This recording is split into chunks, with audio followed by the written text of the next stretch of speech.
na uwe makini sana. Leo ibada tunataka tuipeleke kisawasawa. Bwana Yesu asifiwe. Amen. Basi nataka nisungumuzie kitu moja ambaye naitwa nadhiri. Bwana Yesu asifiwe. Amen. Niko na maandiko machache hapa ambaye inahusu kitu inaitwa nadhiri. Bwana asifiwe tena. Amen. Nadhiri, sijui wewe unaielewa namna gani. Kuna vile wewe unaweza kuwa unaijua, kuna vile wewe unaweza kuwa unaielewa. Lakini Biblia inaniambia kwamba nadhiri ni maagano ambayo wewe unaweka na Mungu. Bwana Yesu asifiwe. Na ninaamini ya kwamba kuna wengi ambao wameshaweka hizo nadhiri katika nyumba ya Bwana. Na tutaangalia katika maandiko ili tujue hiyo neno nadhiri lina umuhimu gani na lina maana gani ndani ya Mkristo wa leo. Bwana Yesu asifiwe.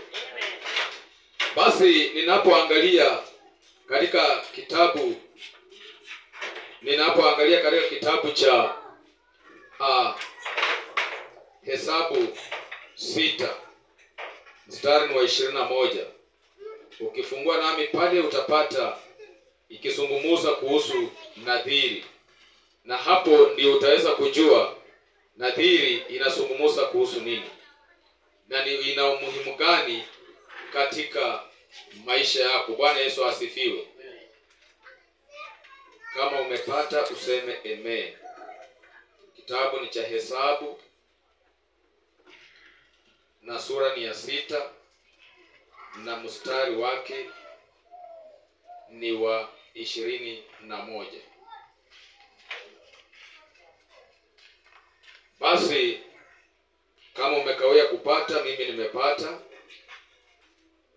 Na Biblia inasema hivi, 6:21.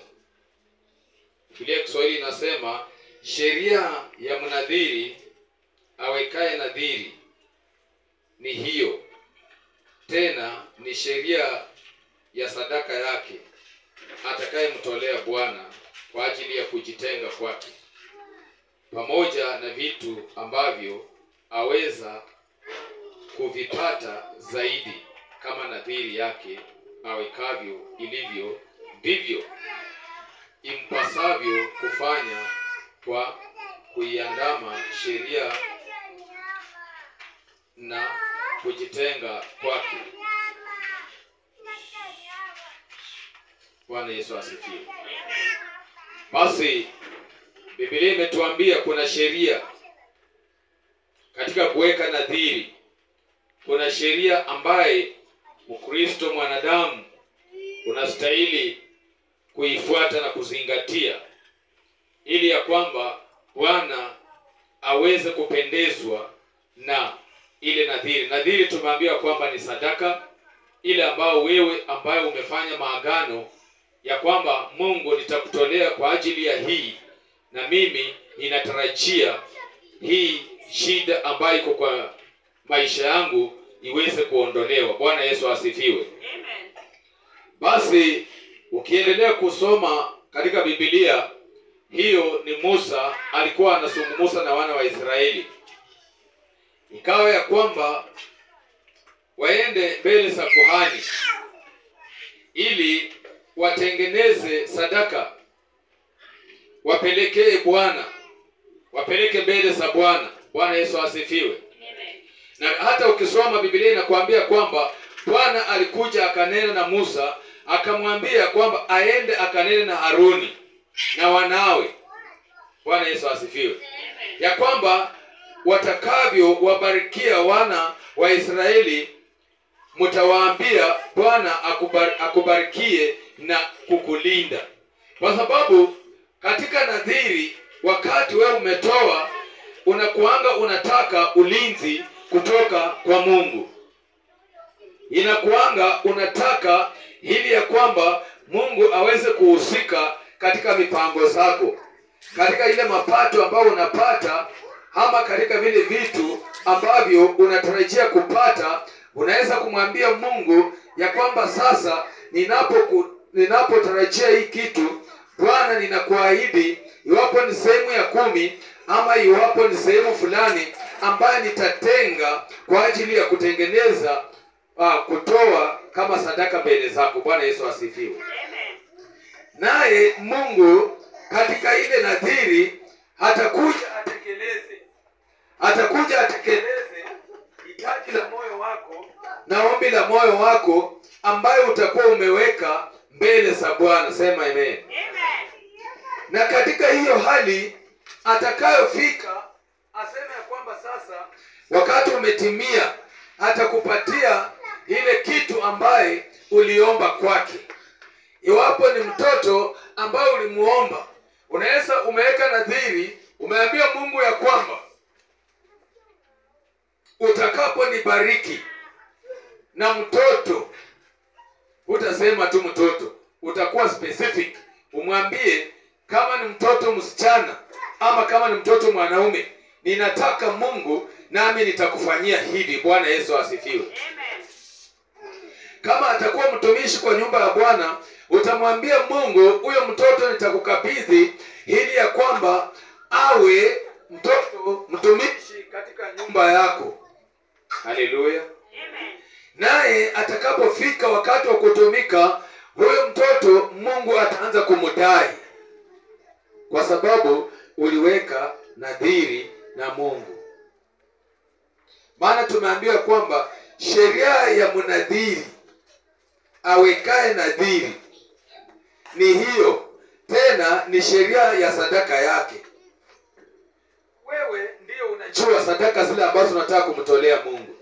Kwa hiyo unaweza kuweka sheria kwa hiyo sadaka, useme ya kwamba hii kabla haijafika siku fulani sitaweza kuitoa katika nyumba hii. Hii kabla sijaiombea ama mtu wa Mungu kabla hajaiombea sitaweza kuishirikisha katika mambo hii 1 2 3. Bwana Yesu asifiwe.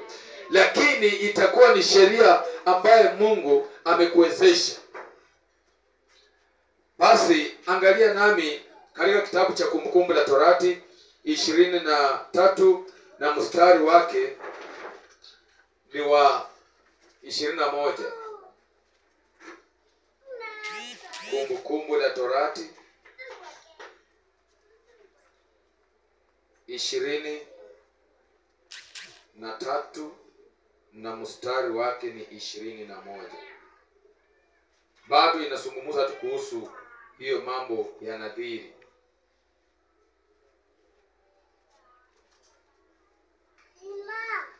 Kama umepata una acknowledge, unasema umepata ili tuende pamoja.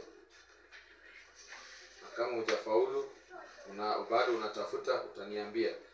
Basi Biblia inasema hivi: utakapoweka nadhiri kwa Bwana Mungu wako, usiwe mlegevu katika kuiondoa, kwa kuwa Bwana Mungu wako ataacha kuitaka kwako, nayo hivi itakuwa dhambi kwako. Lakini ukijizuia usiweke nadhiri, haitakuwa dhambi kwako. Yaliyotoka mdomoni mwako yashike kuyafanya, kwa mfano wa uliomwekea nadhiri Bwana Mungu wako ni sadaka ya hiari ulioiahidi kwa kinywa chako. Bwana Yesu asifiwe. Bado katika iko tu katika kitabu ya sheria, bado inaendelea tu kuzungumza ikitukumbusha kwamba utakapoweka nadhiri kwa Bwana Mungu wako usiwe mlegevu.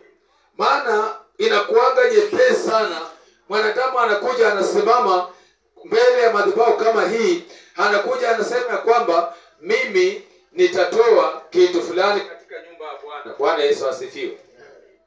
Halafu anakuja akimaliza kusema, kwa sababu amezungumza na mchungaji akasema ni sawa, na Mungu akufungulie njia, na ikaisha hivyo, na Mungu anaenda anamfungulia na anarudi anaificha chini ya kiatu. Anarudi sasa anakuwa mlegevu.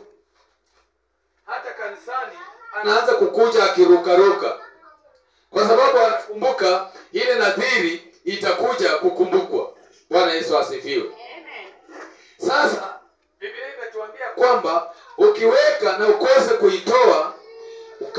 ukijua kwamba itakuwa ni dhambi. Haleluya. Itakuwa dhambi juu yako. Na hiyo itakuwa dhambi ambayo itakuletea shida ndani ya wokovu wako.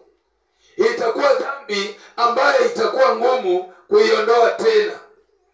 Itahitaji ukuje uiondoe, ama ukuje utafute mtu wa Mungu asimame na wewe, ili ya kwamba aliitie jina la Yesu, ndipo uweze kuona tena uheri katika maisha yako. Bwana Yesu asifiwe. Maana Biblia imetuambia kwamba usio mlekevu katika kuiondoa, kwa kuwa Bwana wako hataacha kuitaka. Unasikia? Bwana anasema hataacha kuitaka. Maana wewe vile ulishasema ukaweka ya kwamba sasa imefika wakati ambapo hii kitu nitatimiza, na unaachilia sasa kuifanya. Bwana bado anaiandama, Bwana bado anaidai. Kama vile tuliweka nadhiri mahali hapa, kuna wale ambao tuliahidi ya kwamba sasa imefika wakati ambapo tunatarajia harambee mahali hapa, kuja kuchangisha mahali hapa. Sasa kuna nadhiri ambayo tuliweka. Wapendwa, tuanze kufanya juhudi kuhakikisha kwamba sasa imefika wakati ambapo Mungu anaanza kudai hiyo nadhiri ambayo uliweka katika mahali hapa, ambapo ulitamka na mdomo wako. Maana Biblia inasema ya kwamba ulichotamka na mdomo wako, Bwana hataacha kuitaka, hataendelea kuiandama, hataendelea kuitafuta, kwa sababu anajua kwamba sasa ni wakati ambapo anataka uiondoe. Haleluya. Anataka aifuatilie na ukuje uiondoe. Ni mara ngapi umeingia katika nyumba ya Bwana? Ni mara ngapi umesimama na ukaambia Mungu, Bwana ukinitendea hii na mimi nitatenda hii? Ni mara ngapi ambayo wewe katika nyumba ya Bwana ulikuja ukasimama na ukasema ya kwamba nitamtolea Mungu kwa ukamilifu? Bwana Yesu asifiwe. Hiyo ni jambo ambalo inafaa kutafakari. Inafaa uanze kujifikiria. Ukumbuke ndani ya moyo wako ya kwamba ilikuwaje niliweka nadhiri na sikuweza kuitoa. Sasa kwa sababu ulikataa kutoa, itaanza kuondoka na vitu vyako ambao uko navyo. Bwana Yesu asifiwe. Na nawahatarisha wapendwa, isikuje ikakula vitu vyetu ambavyo wenyewe tulitafuta, na Bwana tukamdanganya. Maana Mungu tulijua kwamba yeye hana kigeukeu na hajawahi sema uongo. Anasema kwamba yeye si mwanadamu akasema uongo, kwa sababu uongo unakaa na mwanadamu. Bwana Yesu asifiwe. Lakini yeye akisema ndipo anamaanisha ndipo. Akisema atakubariki, atakubariki. Hata kukiwa na vikwazo, hata kukiwa na vizuizi, lakini yeye atasimama na atakubariki. Bwana Yesu asifiwe.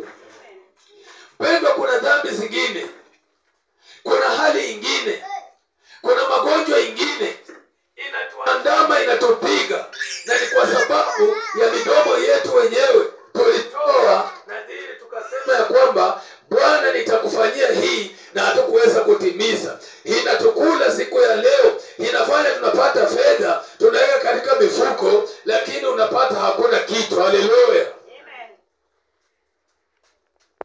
Unachukua tu shilingi zako 2,000, unaenda supermarket, unafanya shopping vizuri, inatoshea hiyo pesa, lakini unarudi ukijishika mifuko hiyo ukifikiria kuna pesa ingine ilienda wapi. Na ukienda kupiga hesabu unapata ni kwamba ilishafanya kulingana na vile ulikuwa unataka. Bwana Yesu asifiwe. Kwa sababu laana imeingia mpaka hadi kwa mfuko yako.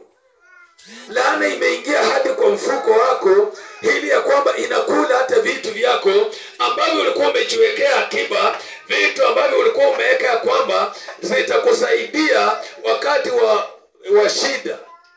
Anakuja, anatuma laana na inaingia, inavifyeka. Bwana Yesu asifiwe. Katika nyumba ya Bwana Biblia imetuonya tusiwe wepesi wa kusimama ya kutoa nadhiri. Maana unapotoa na usikuje uondoe, Mpendwa, ujue uko hatarini. Bwana hatasikia excuse. Bwana hatasikiza ya kwamba hata nilikuwa sikupata pesa ya kutosha, sikupata vitu vya kutosha. Wakati ulisema ya kwamba utamfanyia Mungu, jua ya kwamba imefika wakati ambapo Bwana akikubariki na wewe utimilize. Haleluya. Hesabu 30. Hesabu 30 mstari wa 2.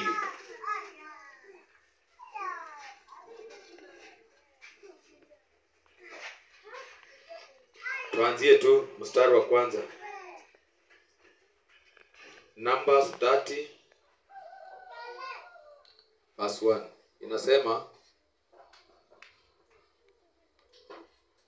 Inasema hivi: kisha Musa akanena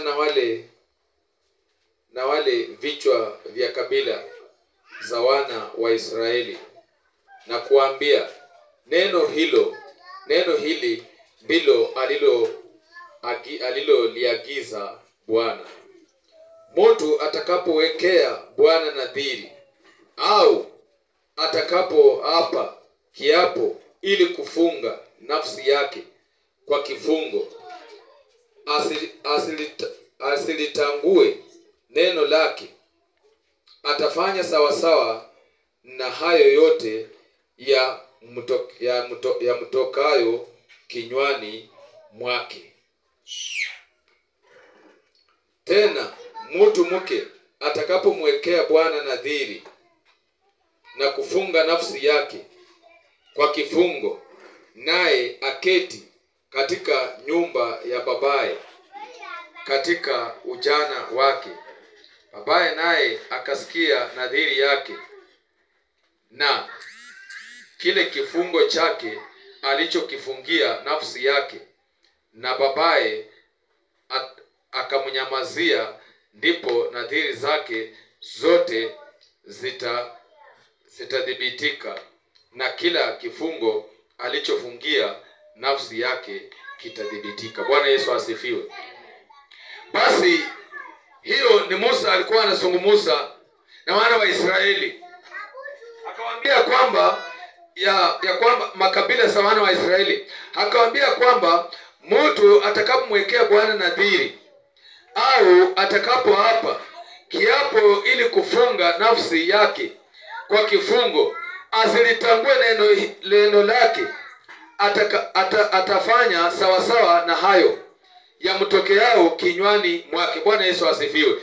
Wapendwa, hii Biblia inatuonya kwamba tusiwe wepesi wa kutamka kitu ya kwamba mimi nitafanya, lakini inapofika katika kutenda inapatikana hujatenda. Kaa ukijua kwamba ni dhambi ambayo unafanya mbele za Bwana. Bwana Yesu asifiwe.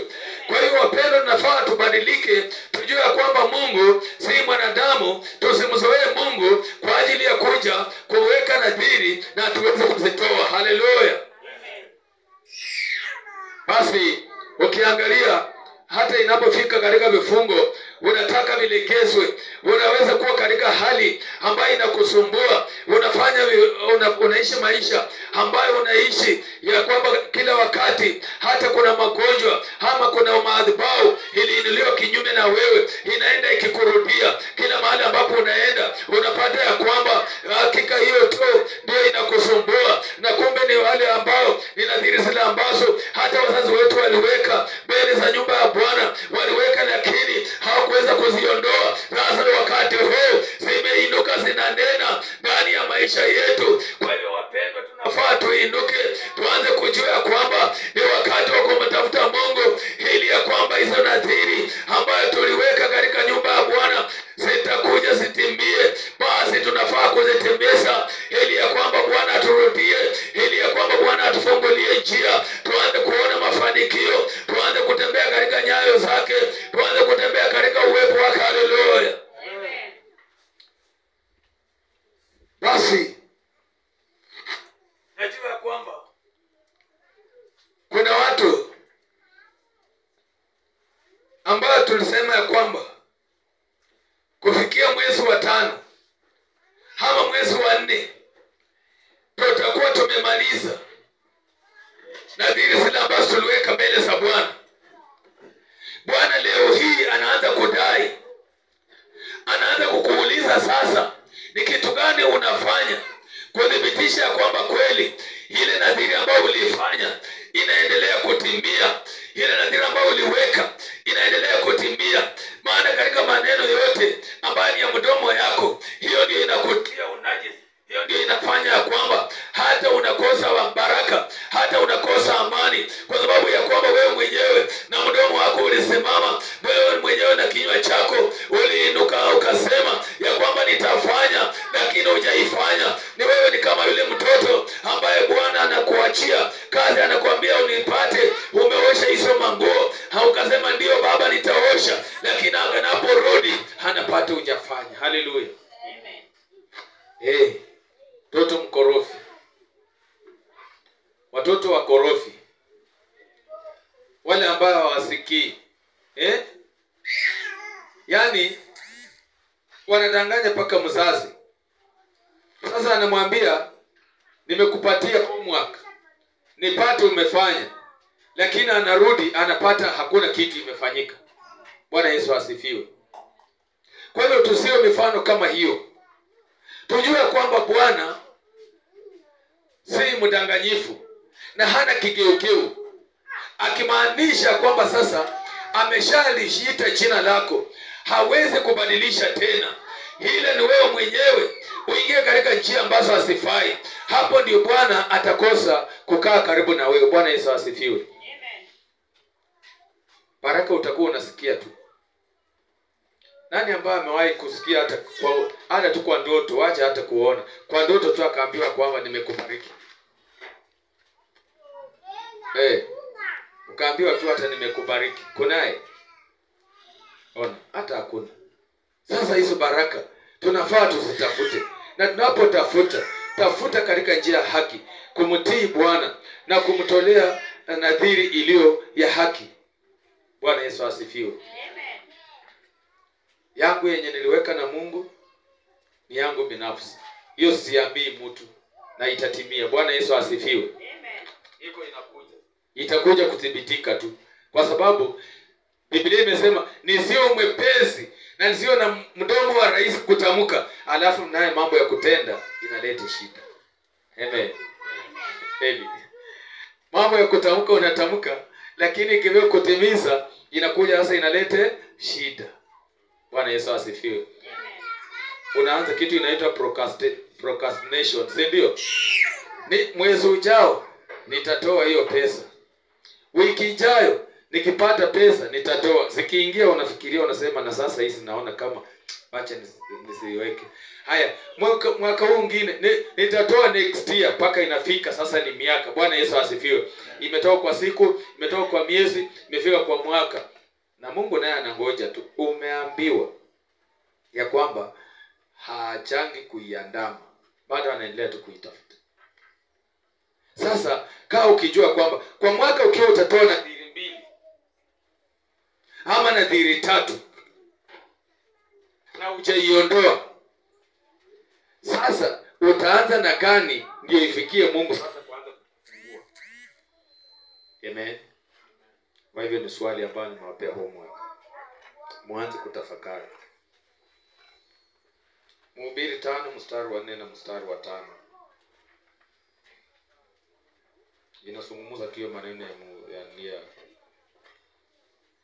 ya nadhiri tu hiyo.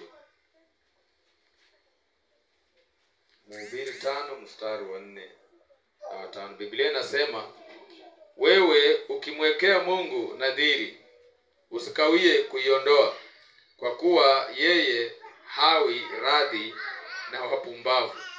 Basi uiondoe hiyo uliyoweka nadhiri. Ni afadhali usiweke nadhiri kuliko uweke na usiondoe. Mungu wangu Jehova. Bwana Yesu asifiwe. Amen. Inaonya vikali sana. Inaonya vikali sana. Inatuambia kwamba wewe ukimwekea Mungu nadhiri usikawie kuitoa.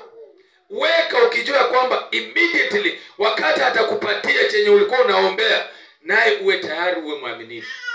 Haleluya. Uwe tayari kuiondoa. Maana anasema ya kwamba hawi radhi na tayari ameshakutusi. Maandiko ishatutusi Bwana.